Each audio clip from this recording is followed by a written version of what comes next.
Thank you, Bob. All right, it's going.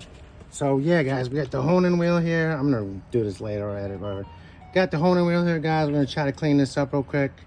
I'll show what's going on afterwards. We're gonna put a good crosshatch in there. You can see some of the lines from the rings, hopefully, in there. And, let's get the speed set.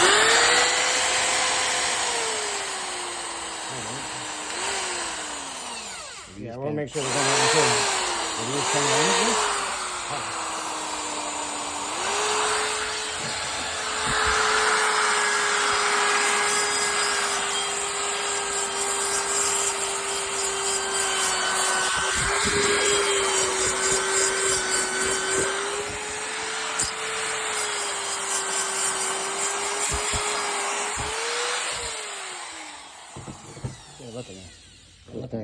So that ball's just a little shy, guys. I had to move it around in there. You can see we're all greased up. We should have a good line. I've got some cloth here. Let me just get at it.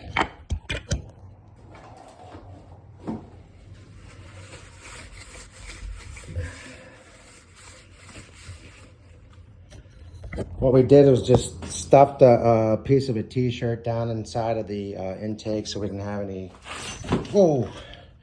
didn't have any problems there. Oh, we've actually got a crack down here, guys. We're gonna have to cut this out. We're just gonna mark those off. We'll widen the intake just a little bit. Dang.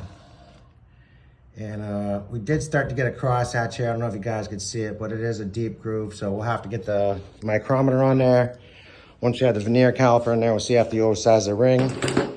Thanks for sticking around. We'll let you guys know as it keeps going.